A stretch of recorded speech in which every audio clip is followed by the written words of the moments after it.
Hello, as you all know, I'm Lady V. Thanks for taking the time to tune in.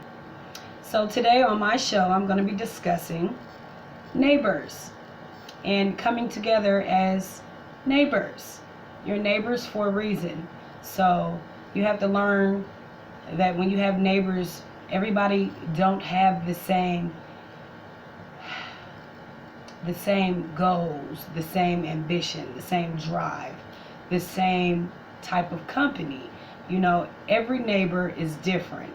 Every neighborhood that you decide to move in is going to be different, and you have to become, you know, adjusted to things. So if for example you move into a neighborhood that you think that is going to be perfect, it's going to be great, the community is quiet, it's this and it's that, and it backfires. So of course today that's what I'm going to talk about, is your neighbors, and not hindering your neighbors versus being able to come out your house and, hey Janet, hey Susan, how's it going, Paul? Nowadays you come outside, everybody mugging, everybody looking, everybody got their nose turned up, everybody just like versus coming out and just being thankful that you have neighbors, being thankful that you have a house to come outside to, being thankful that it's a beautiful day, just being thankful that you have good oriented people around you. That's what I like when I step outside on my porch. I don't want to step outside on my porch and I'm falling out with my neighbors, or I'm getting into it with a neighbor because kids do this or kids do that. You have to become open-minded to other people's situations.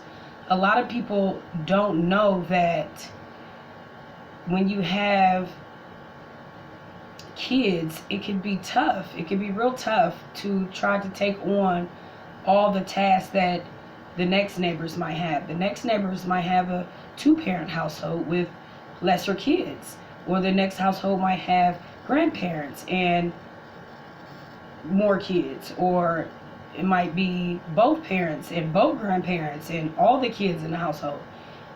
You just never know until you actually move into the neighborhood and see what you're getting into.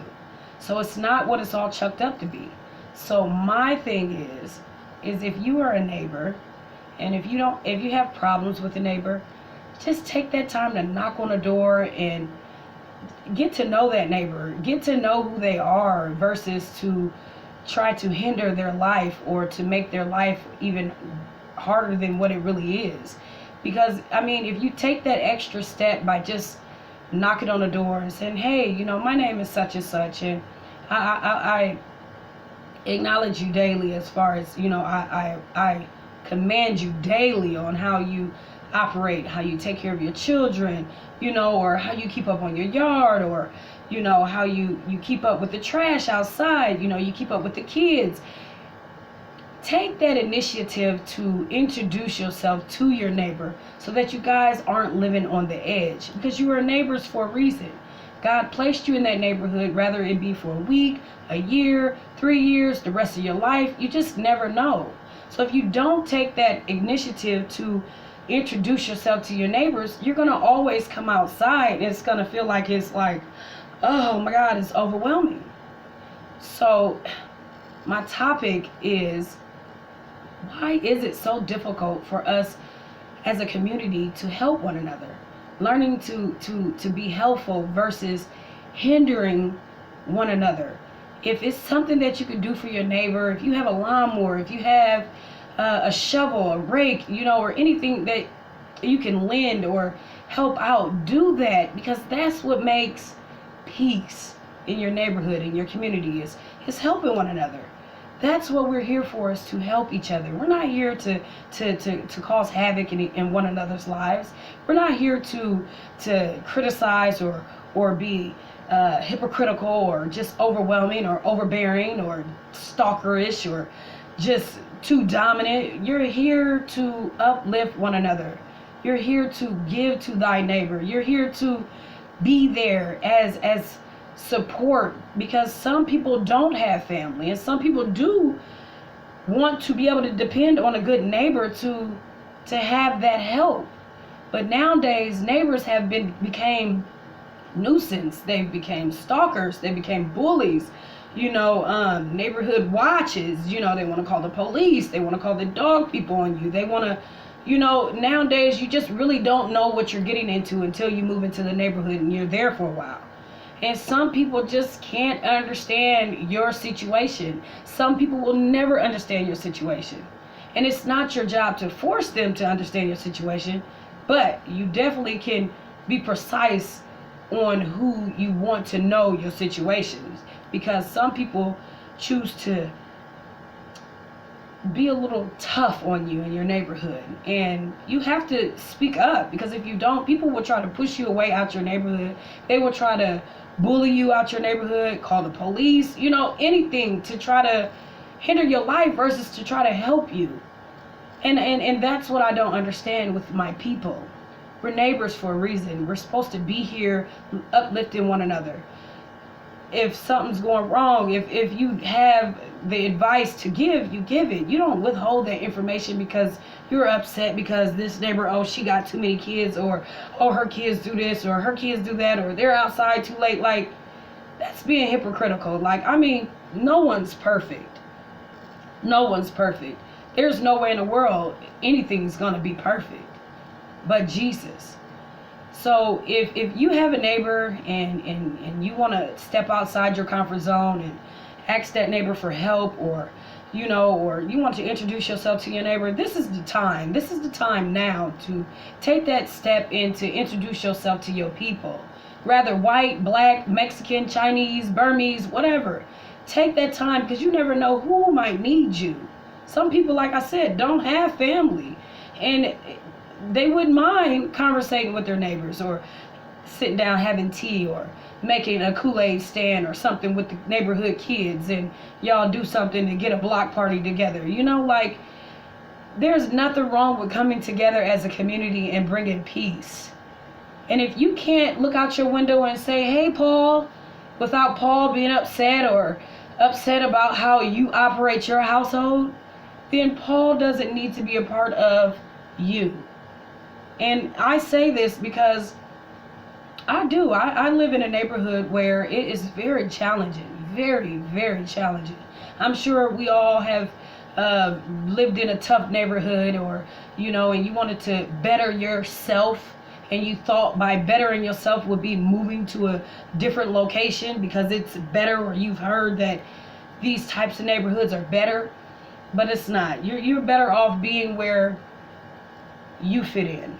And it's not that you have to fit in, but you want to feel comfortable where you're laying your head. You don't want to feel on the edge every time you walk outside, everybody looking at you like you're crazy, or because you might have a ratchet moment, and everybody want to look down on you. No, we all go through things. You just might be able to hold yours a little bit better than the next person, but everybody has their own flow of things. And until people truly realize that people are humans, people go through things daily, you can't be judgmental. You can't judge me because of how things look on the outside. But if you take the time to get to know a person from the inside, you'll know that they mean no harm. They're not as bad as people say, or as bad as people think or assume. But because you took that step, that initiative to introduce yourself, to lend a helping hand, that's what I desire. That's what I like. And I'm sure any other neighbor could say the same thing. But we shouldn't be hindering one another. We shouldn't make things harder. We shouldn't create havoc in one another's lives. If there's something you can do as a neighbor to help your neighbor, do that. Don't steer away from who you truly are because your neighbor might have a little loudness, or your neighbor might be this. It's nothing wrong with knocking on the door and saying, hey, can you calm down, or can you bring this down a little bit, or can you do this a little bit? That's okay. You don't have to call the police. You don't have to call the dog people. You don't have to make it so known that you don't want your neighbors that's your neighbors as your neighbors. You get what I'm saying? Be conservative about yourself. Be don't be such a nuisance, and vice versa. You don't have to carry yourself ratchet and ghetto to get neighbors to, not want to jump on board, or however. You just be yourself. And when you be yourself, your neighbors will understand that, and they will have no choice but to respect it, because you're you and God created you for who you are. And sometimes being you can push people away, and sometimes being you can push good people away. But until a person actually takes that time and that first step to get to know you, then they shouldn't be able to just treat you like an outcast. So if you're living in a difficult neighborhood like me, embrace it. I'm talking about you embrace it to the fullest. You be you. And you stand up to your neighbors and you let them know that you are you for a reason.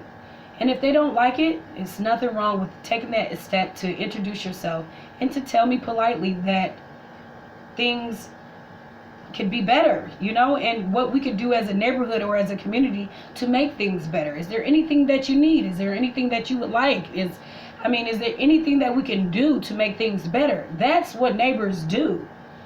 I would never call the police on my neighbors. I would never disrupt my neighbor's lifestyle because they're upset because you're not used to people of my kind, should I say. So, with that being said, if you have any questions, comments, any feedback, any opinions, anything on how you can make your neighborhood better as a community, drop those in the comment section. I need your feedback. I really, at this point, I would love to hear other people's advice and opinions on this, because I do at times, I get frustrated with my neighbors, and I'm sure my neighbors get frustrated with me, but it has to be a better way. We don't have to push each other away and get at each other's throats. We don't have to be like that. So if you have any suggestions,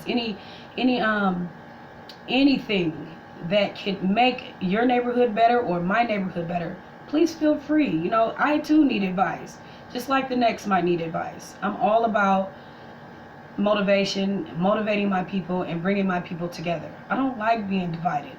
Rather white, black, Chinese, Mexican, green, orange, purple, yellow, whatever. I don't like being divided. And as a community, we're supposed to stick together. So as you all know, I am Lady V. Thanks for taking the time to tune in. Peace. Hey.